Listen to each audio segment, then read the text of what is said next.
Shooting is fun, and scoring is even more fun. So how do you ensure that more of your shots turn into goals? Well, today we've put together 42 minutes of shooting tips that you can use to improve your shooting and your finishing. There are 36 in total, so I'm sure there's something in there to help you. Number 1, wrong contact area on the ball, and especially not knowing what you're trying to do and how to get to the desired end result. Now, in order for you to understand the importance of the contact area on the ball, you just need to understand the basic laws of physics. Obviously, if you hit the ball extremely low, it will fly in the air. If you hit the top of the ball, it will roll on the ground. And if you hit the ball on either one of the sides, you will get some curve.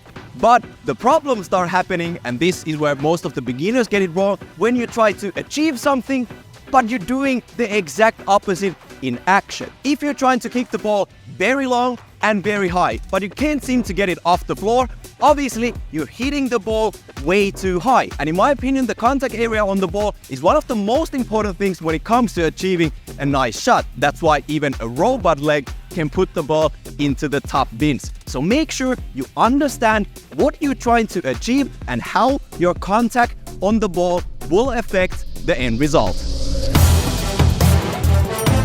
Number 2, leaning back too much. Similar to the previous point, it's extremely important for you to understand how the rest of your body also affects the outcome of your shot. And especially leaning back way too much, which is unfortunately something beginners do a lot when trying to kick the ball. Now, leaning back too much when approaching to shoot the ball will obviously steer the ball to go way over the goal or way above the heads of your teammates. And even if that actually doesn't happen, leaning back too much eats all the power away from your shots because you're in an extremely awkward position.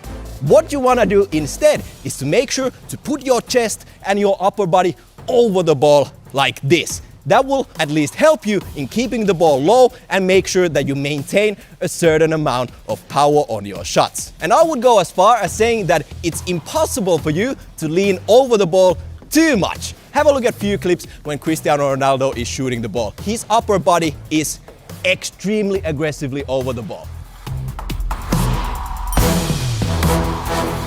Next up, we have a bad run-up, aka a bad way of approaching the ball. Now, similar to the importance of the contact area on the ball, unfortunately, a lot of beginners take a run-up to the ball that doesn't support the outcome they are trying to achieve. If the camera is my target and I'm planning on inside curving the ball, obviously, I don't want to take a run-up that's in a complete straight line. That will make executing the technique very difficult. I'm sure you get my point here. In general, you're always a little bit safer when approaching the ball from a bit of an angle depending on your target. Another bad thing a lot of beginners unfortunately do is trying to achieve a more powerful shot by just simply taking a much longer run-up. Now, taking a 10-meter run-up to the ball is never gonna help you. You're only gonna be focusing on your run and the power instead of the technique, which is something we're gonna talk about in just a little bit. But my best advice for almost all of you guys out there is that when you're out practicing by yourself, seriously, you can practice your shooting with a run-up as short as this. Number 4, bad foot action. Hear me out. Most of the beginners, for obvious reasons, have absolutely no idea how their foot is supposed to act when kicking the ball. And usually, when new people start practicing shooting, their toes are pointing upwards and the contact with the ball is a weird mix of a floppy ankle and a toe poke that usually looks like this. Yeah, it always ends in a disaster. The number 1 thing you want to avoid is a floppy and soft ankle. That will eat all the power away and your shots will look absolutely horrible.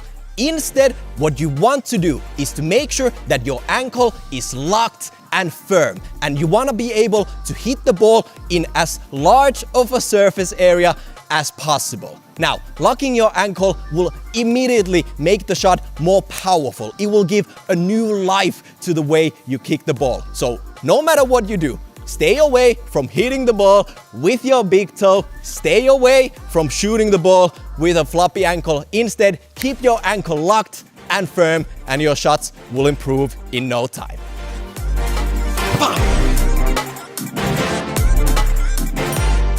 And lastly, number 5, too much power, not enough technique, aka only focusing on trying to smash the ball with everything you've got instead of trying to master all the other aspects that are important in shooting the ball. Now, the issue with only focusing on power is that when you're just trying to kick the ball as hard and as long as possible, you're usually forgetting about all the other important aspects of kicking the ball, aka making sure your upper body is positioned correctly, making sure your ankle is locked, making sure that you're hitting the correct area on the ball in order to achieve the shot you're trying to do. And the simple advice here is to only focus on the technique, especially when you're out practicing by yourself. And honestly, I would go as far as saying that when you're out practicing by yourself, even positioning and the target or hitting the target is not important. The only thing that's important when you're practicing by yourself is mastering the technique. The power will come later. So that wraps it up for the 5 most common mistakes you should definitely avoid when shooting the ball. And my last extra piece of advice is to make sure that you never practice with flat footballs, because hopefully, at least in your matches, you are playing with balls that are properly pumped. And the reason you don't want to practice with flat balls is because the kicking sensation is obviously different when compared to properly pumped footballs.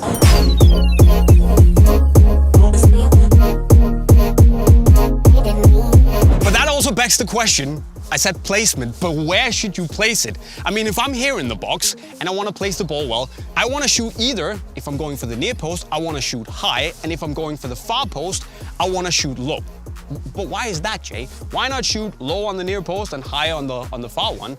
Well, the thing is that if I'm here and keeper's coming out to kind of close me down, what happens? How's the keeper coming out? Like that, right? Okay, right there. So if I have this angle to shoot at the near low post, that's a very, very, very small gap. Plus, if the keeper's down here, his legs are gonna be very, very likely to just, So if I come out here, what I wanna do is, if the keeper's low, to kind of come out and react, it's a little bit easier for me if I try to aim high.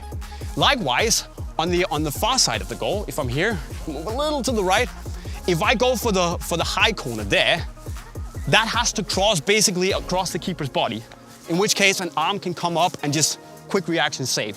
Whereas if I go for the low corner, there's a little bit more space there, and it also means that the keeper will be trying to close down the near angle, so it's a little bit harder to either get the foot out or come down. It takes that split second longer, right? So aim high if you're going for the near post, and low if you're going for the far one. And then you just have to score.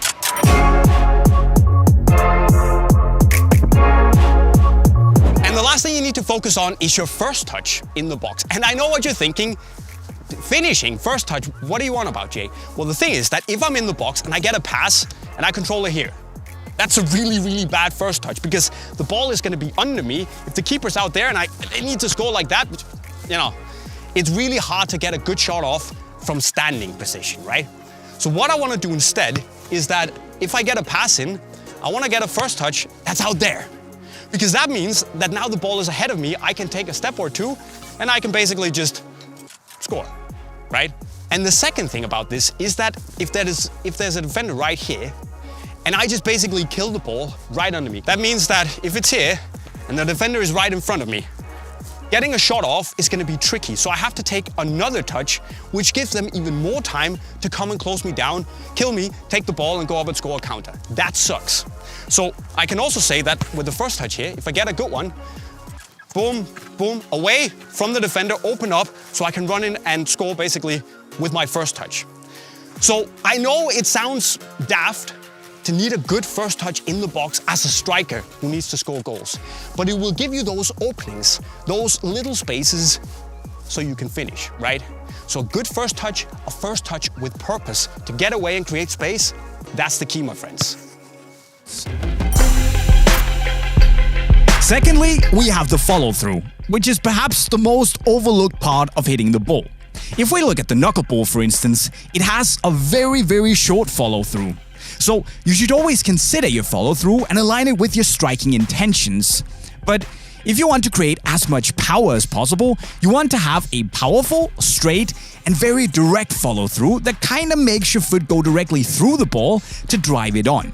But as with all these tips, go out and feel the difference yourself, and I think you'll quickly experience the impact your changes make. But before we talk about technique and power and all that other stuff, we need to have a little talk about an equally important part of scoring goals outside the box: courage. The willingness to shoot. Because even though it can look easy to score these goals, the truth is that it might take a few tries, and therefore you need the willingness, the courage to take the shot. Sometimes the best thing is to just shoot, even though it's from far away, for two reasons. The first and most obvious reason is that maybe you'll hit it just right and score the goal. But the second and less obvious reason is that you finish the attack. Now, hear me out here. Many goals today are scored on the counter, and we often see that it's because the attacking team didn't finish the attack. They simply get caught on the counter. Now, with a shot, even though you don't score, you can get a corner kick or the opposing team will get a goal kick. And in both scenarios, your team has the time to get back in position and get reorganized. So next time you question yourself taking the shot, think of that. Of course, you shouldn't just take shots from wherever and give the ball away needlessly, but if the chance is there and you feel like it's a good position, maybe it is, and you should give it a go. Just make sure that you either score or miss the target altogether, so the keeper won't get the ball and can start the counter. And a good way to gain more courage to take the shot is to improve your confidence by simply practicing your long shots a lot. We tell you all the time that you need to practice, and that's because it's the most important thing in football, so you know you can do things and then pull them off on the pitch. But what should you practice? Now, there are mainly two ways to score long shot goals, and that's the powerful shot and the curve shot. Let's take a look at the power shot first. Because the power shot is, as the name suggests, all about raw power. Or is it? Because even though a shot with a lot of speed and power is a fantastic way to score, it isn't all about how hard you can strike the ball. Alone, at least. It's more about the technique and the placement that's going to create this super fast, very powerful movement. And there are several long, in-depth tutorials on how to get these techniques just right. And you can find one of them if you click the eye on your screen right now. But let me also sum it up for you guys in 3 simple steps. First, you place your standing foot in the direction you want the ball to go. Second, you lock your ankle so that it's firm and strong. And lastly, you lean forward so you keep control of the ball and keep it relatively low so you hopefully hit the target. Now, the second thing you want to practice in terms of scoring more long shot goals is the curveball technique. This technique is especially good if you're shooting from either side of the box and aiming for the far corner, because you'll be able to curl the ball around the goalkeeper's reach. Now, 3 things to keep in mind when doing this is to place your standing foot approximately in a 45-degree angle from where you want to put the ball. Then, of course, you also want to lean a little forward to prevent the ball going too far over the bar. And finally, you want to follow through with your leg across the body after you hit the ball. This will create the swerve that you want. So keep in mind to drag your foot along the side of the ball when you strike it. You should, of course, start very close to the goal when practicing this shot to get the technique just right, because here, the technique is vital. And even though this step might feel a bit stupid, it's very essential to actually improve. Do this for a while, and when you feel pretty comfortable, take the ball outside the box and then take a few shots. A good idea is to create a little dribbling course before your shot to create a bit more pressure on yourself and make the exercise a bit more realistic and game-like. Then it's just a matter of repetition, and before you know it, you'll be banging in those top corner shots. And look, you might be a very good finisher, but if you can only really use your strong foot to shoot, it might be holding you back more as a player than you actually realize. So in today's video, I'll give you some tips and some drills on how you can blow some life back into that dead weak foot of yours when it comes to shooting, using tips that I've done myself to turn my weak foot from something I only used to run with into something that I can shoot with if I'm desperate enough. Because I don't use it that often, let's be honest.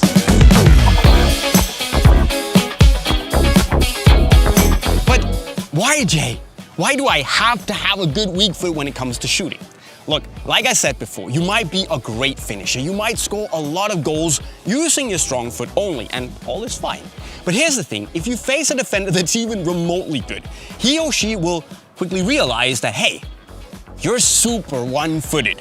And if they manage to close down that angle, because every time you get the ball, you need to get it to your right foot to take the shot, then you're super easy to close down. So if you learn to improve your weak foot when it comes to shooting, you'll be twice as dangerous, because now, instead of only being able to go one way, you can go both ways. And the world of opportunities is opening up to you. So that's why you want it. And because you're now able to go both ways and finish, you'll be an absolute nightmare to play against, because the defenders will know that no matter what they do, you'll be able to punish them, because you can go right, but you can also go left and take the shot.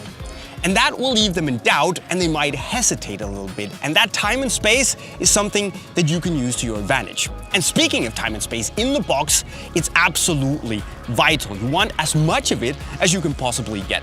And let's say that the ball inside the box is positioned great for your weak foot, but you can only use your strong foot. Then you will have to take a touch or two to set it up for your strong foot so you can take the shot. And that's a given that the defender hasn't then closed down the angle for you to shoot with. And by setting up that for your strong foot, you just lose a little bit of that valuable time and space. So having a strong weak foot for a striker is absolutely important, because it makes you much harder to shut down. And you want to be hard to shut down.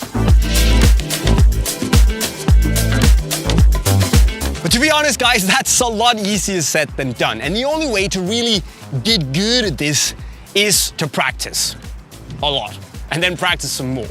Now, I like to break it down into 3 parts. You start with the accuracy, then you add the power, and then you actually need to be able to shoot while beating a defender and actually being in motion. But if we start with the accuracy here, right, the easiest way to do it is to take a friend, go to the pitch, and then start doing long and short passes using your weak foot only. But if you're alone, you can still work on this, in which case you can take a goal and something to rebound the ball back from, where you make a pass, you control it with your weak foot, and then you put it into the goal. And I know it sounds super simple, but it's basically to teach your brain what your foot should do in order to control the pass, set it up nicely for the shot, and then put it where you want it. And you should basically just do this until you can consistently hit the target with a nice technique. And when you're good at that, you want to add power, because here's the thing. You might be able to get the ball on target, but if your shot is too slow and wobbly, it'll be easy pickings for the keeper. And let's be honest then, what's the point? But what you can do to increase your power is to actually take penalties. And I know it sounds stupid, but hear me out. Because here, you want to focus on hitting the side areas of the goal with a good, hard shot. Because that means you can get it on target and you can put some power behind it. And it sounds a little bit difficult at first, but start focusing on hitting the target where you want, and then slowly, you can increase the power for every shot you take.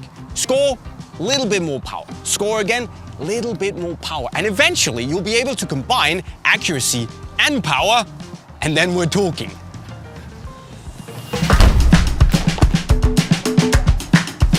But now things get a little bit tricky, because now you want to be able to do it with accuracy and power, but after beating a cone, if you're alone, or a friend that acts as a defender. And I know it sounds tough, and it is, but it's a great drill into making shooting from different angles with your weak foot a lot more natural. Now what you do here is that you approach the defender or the cone, taking a few touches, then you throw a little body feint to put them off balance, then you take a touch to set up the shot, and you slot it home into one of the sides of the goals where it's harder to save for the keeper. Now, what's important here is that when you take that touch away from the defender, you keep the length and the distance of the touch in mind.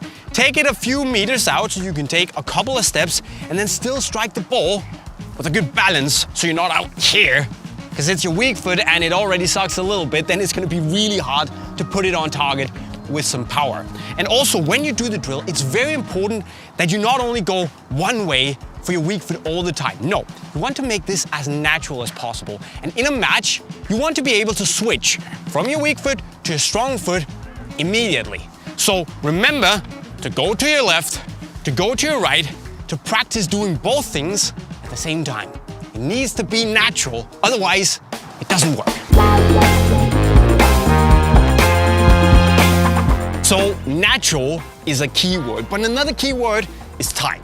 Because look, unless you're some sort of rare gem youth prodigy that will learn the entire thing in a day, in which case you're really annoying, but unless you're that, you basically have to relearn your entire shooting technique from scratch. And that takes time, no matter what. And guys, this is important. If you want to do anything with your football, if you want to take it to the next level, having a good weak foot for shooting isn't just a nice to have. No, if you mean business, you want to go places with your football, having a good weak foot is a need to have. And if you want to go places as a striker, it's expected that you can score with both feet. So don't make the same mistake that I make, where I waited until my mid-20s until I realized that I actually have 2 feet. Maybe I should start working on my weak foot. No, start early, and I guarantee you it will make you a better, more dynamic football. The first tip is keeping your eyes directly on the middle of the ball. In the middle of a match, when you've got defenders pressuring you, a lot going on, it's quite easy to get distracted, but you really need to focus on the ball, especially because it's moving. It could take a bobble, but you need to be focused on the middle of the ball, because the more you focus on where you want to strike the ball, the more chance you're going to hit right through that point, and you're going to have a lot cleaner strike.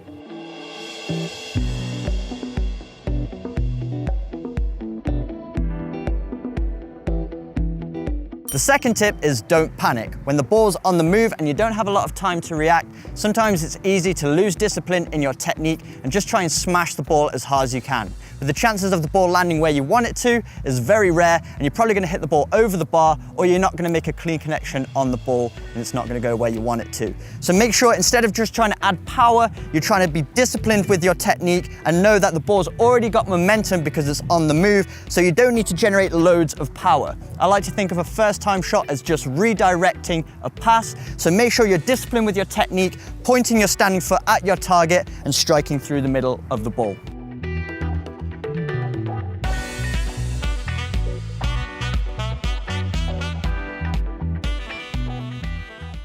The third tip is to be slightly early with your planting foot. So typically when we strike a ball that's not moving, to get the cleanest strike, we place our foot directly beside the ball with our ankle level with the center.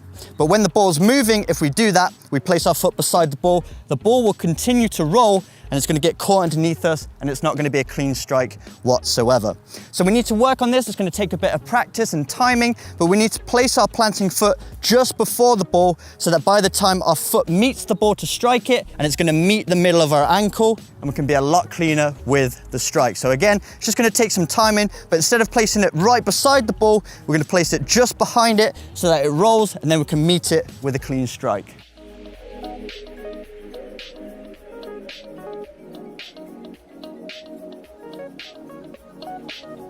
And the fifth and final tip is make sure you hit the target. Especially with a first-time shot, sometimes it will catch the goalkeeper off guard, so it doesn't need to be perfectly in the corner in order to beat the goalkeeper. The most important thing is that you hit the target. So a couple of tips to help you improve your accuracy. The first is to make sure your planting foot is pointing directly at your target. Wherever your toes are pointing, that's going to help the direction of the ball. So even if I'm receiving the pass from an angle, I need to open up my body and place my planting foot in the direction I want the ball to go. So make sure you point your toes at the goal. The second thing is make sure we lean over the ball as we strike it. If we lean back, our foot is going to create an angle and there's more chance of it rocketing over the bar. So we need to make sure we're leaning over the ball so we can place our laces flat against the ball, and it's going to give it more power but also make it travel flat and stay under the bar. When you are inside of the box, normally the idea is to place it, of course, because if I could place it far post, right-footed, perfect. So what's available to you here when you're this close on goal? Low and in the corners. Don't ever be afraid to throw out the toe poke if you're in this situation, because it'll give you a chance to get to the ball before the goalie would or before a defender would. You just, boom, it's in, right?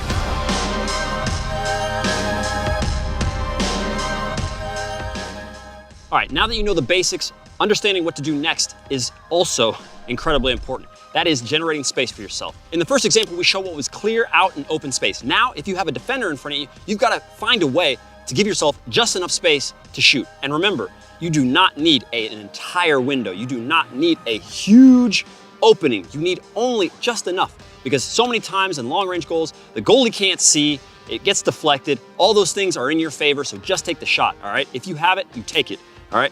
And I'm gonna give you guys one of the most simple ways to generate space for yourself, and that's a simple feint, a feinted shimmy. Guys like Neymar do this. R9 was amazing at this. All he would do is a little shimmy, and that sets up that little touch, all right? As soon as that happens, you know everything. Put all your force behind it to make sure you get there quickly to have that shot, all right? So if you were facing the goal and you were here like this, and we'll even show a clip of Ronaldo doing this in Copa America.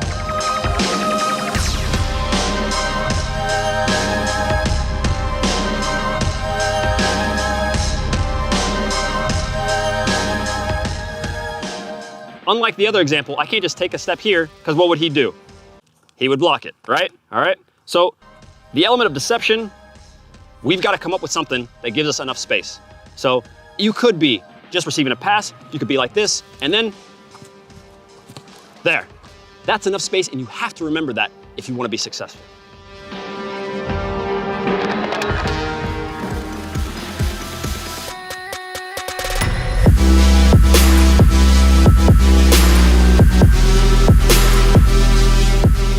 All right, so you got your basic technique. You guys now have a shimmy in order to get yourself some space. What about when you want to bend the ball? When you're on the side of the field right here, one of the things that's available to you is taking the ball back. So we dribble in, instead, we dribble backwards, because we can whip the ball in and around instead of striking it. So it would look instead the same shimmy, except like I'm back. That way I can whip it in, all right? So remember those points, remember these three: train, train, and then train, and then subscribe. Now that we've given you guys a big enough arsenal for you guys to know exactly what to do, we want to give you guys some skills that we can use that as well. You're gonna have to practice this, but if you can do it, it's perfect for you when you're in right in front of goal. The tight katana cut. Some of you guys may have remembered, because we put out a video talking about the real katana cut, but this one you keep nice and tight because you just want a shot. Turn your body and angle it like you're going to shoot. The second that you do that, you cut the ball back in, and with that standing foot, you push it out, okay? So as you can see right here when we're doing it, the defender is not gonna know what you're doing, and that is to your advantage. All you need, remember, is just the slightest amount of space. This move is gonna create that for you. So train like crazy until this feels comfortable, and then do it in the game. All right, people, volleys are a serious part of the game, and if you want to be a baller, striker, midfielder, even defender, this is something you need to know. Now, we're going to start with half volleys, because half volleys are the most simple way to get going with this. A half volley is when you catch the ball, boom, right there off the bounce, all right? If it's bouncing like this, and then I try and go like that, I can't connect as much as if I catch it as soon as it hits the ground, all right? That's how you get all the power in your volley, all right? So, like that, sends it so that he actually has to dive, and that's the way you want to catch it. So all volleys are about timing. That's what we're going to talk about today. So just to give you guys a little bit of an understanding, we're going to do this, we're going to take this slow, but you'll notice in the game when a guy and a striker gets ready to shoot, he might wait for a bounce, and he's waiting for that ball to fall perfectly for him if you have the opportunity to do so. So if Kim tosses the ball out here, I get to it. All right, I just miss, but the idea is goalie doesn't stand a chance, and you notice that I hit it right after it comes up, all right? So just toss it right here, see it? Boom. So we're taking it a little bit slow, but this is more or less exactly how you wanna do it. Boom, goal, half volleys. Moving on, let's go.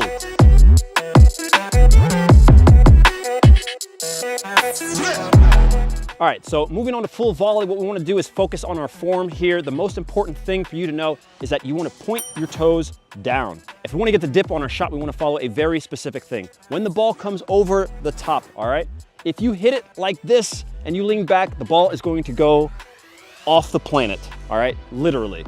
When the ball does come over the top like this, we want the chance now to hit the ball higher in the air than before, because we want to get that dip that you're gonna see here, obviously from our volley specialist. So we brought some guys from Squid Game, South Korea. I don't know why the cameraman's laughing.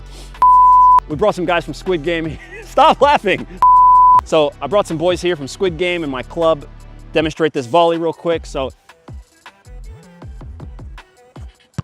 boom. That's exactly what we want. It dips. Tyler is 8 feet tall. He's still down there on the ground because he doesn't know what happened. That is how you do a volley, my friends.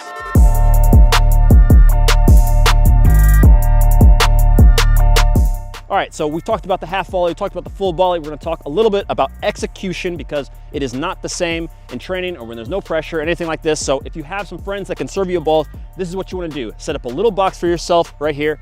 Grab a goalie if you can. You wanna take balls out of the air, off the half bounce, whatever. The most important thing to remember in all of this, guys, is, of course, head down, tuck your tummy in, point your toes down, and follow through if you want.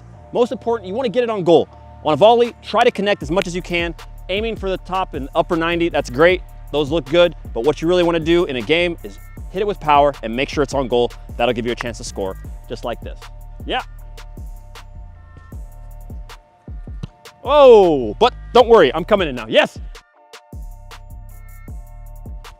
Oh, come on, sir. Today we'll do 3 drills that you can use every week to improve your consistency when you're shooting, to make sure that when you get the chance in the box, you just score on pure instinct. And how are you gonna do that? Well, one way to help yourself improving your shooting is to go to a pitch, find a goal, and then set up what I call high scoring chance areas in each side of the goal. See, the trick with these areas is to make sure that you get really good at putting the ball at the side of the goal, because if you can do that consistently, chances are that the keeper's gonna have a tough time reaching the ball, resulting in you scoring more goals. And that's a win for everyone. Now, to create these high scoring areas, you can use cones, or as I've done, poles or a shirt, whatever. It's basically just there as a visual reference if you don't have a keeper. Now, the first thing you can do is actually something pretty easy, which is where you start a couple of meters outside the box. You have a cone slightly in front of you, then you roll the ball forward, chase after the ball, catch it at speed, and then you round the cone as if it was a 1v1 situation against a defender. Now, after you've cleared the cone, take a look up at the goal, and then you quickly decide which side you want to shoot in. Now, all you gotta do then is basically just slot the ball home in one of the high scoring chance areas using a hard shot with the instep of your foot. And this is not rocket science, admittedly, but it's just really nice in order to help you get more precise when you shoot, more consistent, and also just learning that muscle memory so you know how to position your body every time you have a chance at the center of the box. And honestly, guys, if you do this a lot, it's just gonna turn you into a ruthless, ice-cold finisher. Now, of course, remember to go both right and left around the cone and shoot with your strong and your weak foot so it's not as weak anymore. And then you just gotta focus on scoring a lot of goals. Secondly, you want to practice shooting and scoring when there's a lot of obstacles or people in the box, which is typically also what would happen in a football match. Now, the thing is that I've set up a few obstacles or poles that I want to bend the ball around, acting as, of course, defenders. So here you set up 2 positions, one each side of the box. You take the ball, do a little body feint around the cone, and then you slot the ball home in one of the high scoring chance areas. Now, what's important here is that once again, you use a hard, well-placed shot with the inside of your foot. Don't go for those top corner screamers that admittedly look really cool on YouTube or Instagram, but there's just too much uncertainty around those. What you want to focus on, and what's important in a football match, is to score goals. How do you score goals? Well, you put the ball in the side of the goal out of the keeper's reach. So focus on getting your placement of the ball right, and also on getting a quick shot in when you beat the cone or the defender. And I promise you, if you do this a lot, shooting from any position around the box is gonna feel a lot more natural. Lastly, we're gonna do one of my favorite drills. We can call it round the box or Panic at the Dance Floor, I really don't care what we call it, but it's a nice little drill because you're gonna be under a bit of pressure, meaning that you get to shoot from a lot of different angles inside the box after sprinting for a little bit. So it works like this. You have 5 cones scattered in a half moon shape inside of the box, and then you start at the penalty spot, then you sprint to a cone, you get the ball, you turn, you look up, and then you score inside one of the high scoring chance areas. Now what's important is that you make this drill as match related as possible. So try and get a shot off quickly after you've turned, because in a match, you're not gonna have much time anyway inside of the box, unless the opposition sucks. What's also important is that if your first touch sucks, you're still gonna try and take the shot, try and go for the goal, because again, in a match, it might also suck. There might be your foot making it bounce and stuff. You might as well get used to scoring from a sucky position. Now, what you also want to try and do is to challenge yourself a little bit in order to improve. Try to go for 5 out of 5 in the beginning, and when you can do that consistently, try and push yourself for time. So the secret sauce. We're about to spill a little bit, let people know how to do that signature free kick of yours. Yeah. Let's say you get a free kick right about here. You step up to the ball. First thing you do, what is that? First thing, I think you get to aim where you are. Then you, of course, from training, you memorize where you are on the pitch and you know how hard you're gonna kick it. And then, of course, you get the ball and you get focused. And for me, I always put the logo or the FIFA logo down. Okay. Touch the ball, and then I always go 5 steps back. 5 steps? 5 steps always. And then it's like from here, taking a look at where the keeper is, where the ball is, and then and then really aiming. We all know you're a baller. You can do it in your sleep, right? But for everyone else, for me, we stood here, and I know I want to put it in the top corner. But from aiming, taking the right angle, and then to executing, how do you know if you're standing here or here? How do you know that angle? Training. I mean, from training. I know from my training that it'll be, I like this distance, I like this run up. I always do the repetitions, it's the same. So the run up will always be the same no matter how I want to kick it. So I just want to know, I memorize, like this is how I'm going to kick it. It goes over the wall, you hit it well. It's all about the memorizing. You know how it's going to hit. So it's me always first step left, always backwards first almost, in front, and then in front, and then get the ball down. Oh, you close. Are you kidding me? Well, fair enough.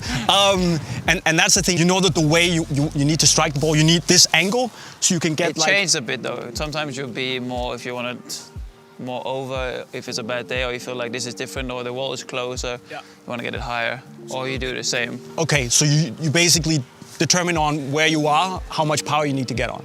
Okay, but let's then look at how you strike the ball, right? Because one thing is the runner, once you get that straight, where do you strike the ball to get, that dip on the ball? If I had to kick the ball, I would probably hit it here. Okay. But then I'll follow my foot up. Okay. I wouldn't stop.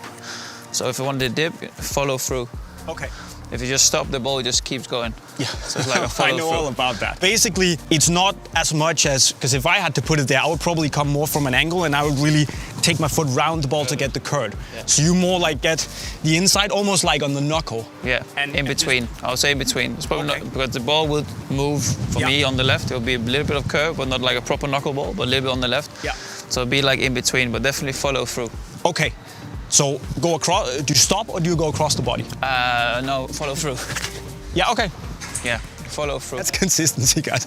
I mean, if I'd done that twice in a row, I'd be like, yeah, we're going home.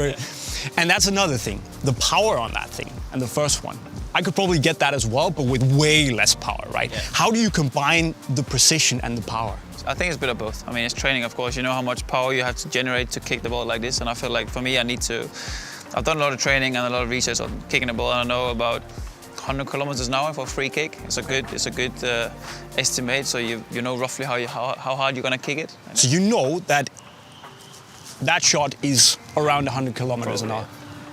Okay, I mean that's. Then I understand you're so good at it, right? Yeah. Is it something you sit down, you study, or is that again just training?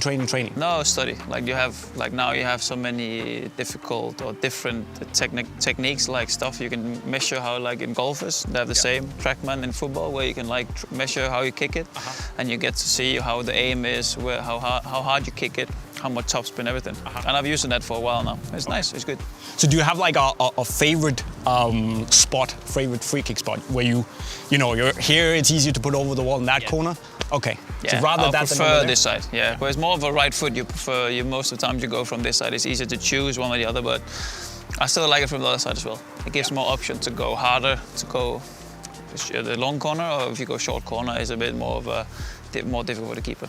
So if I'm trying to get this technique down, and I keep skying it, is that because then I strike the ball too hard? Could be. Yeah. Could be. Could be like how you hit it, obviously. Okay. Where would you say you hit the ball here? If you can just show us. I think here, just about here. So that's actually not what I expected you to say. I thought you would go more around the ball. So that's pretty interesting. Around the wall. Yeah. So like more you would come a little bit more down out here and then swing your leg around it. But I think it's a bit. I don't even know where I hit it exactly, to be honest. But somewhere. You can probably film it. Film it here, you can just see where I'm hit it. In the middle. In the middle. But look, if we can get one last thing, like if you have like a secret. So if your son was in the age where he really wanted to go out and take free kicks, what would be dad's best advice to him? If you do one free kick, no matter how you run up, if you do run where you feel like this is top, and it goes wherever you think is amazing, do exactly the same, like repeat. Yeah. Keep the same feeling, just repeat the same, for me, the same run up. Keep that thing of this is how it's gonna work, and then trust that process. So there might be, science to it. You say you study and all that stuff, but in the end, it's training. Yeah, and training. Okay. Bit of technique, bit of training. Well, technique is bit of luck. You have that in space. Yeah, then you have a wall. You have everything you need to be concerned about. But in the end, if you hit the ball properly, 8 out of 10, you'll probably be all right. Just when did you start practicing free kicks? Like always, since I was 13, 14. Okay. So I mean, it's too late for me. No, you can still learn. You can always learn. Yeah, true. It just depends how good you become. Yeah, that's another question, but we'll save that for another day. But there you heard the man. Yeah. The sauce. And that concludes it, my friends. 42 minutes of shooting tips. But what should we look into next? Let me know in the comment section right down below. Make sure to subscribe. And if you want more football skills, hit the playlist in the bottom left corner. And with those words, I'll be signing off. Cheerio.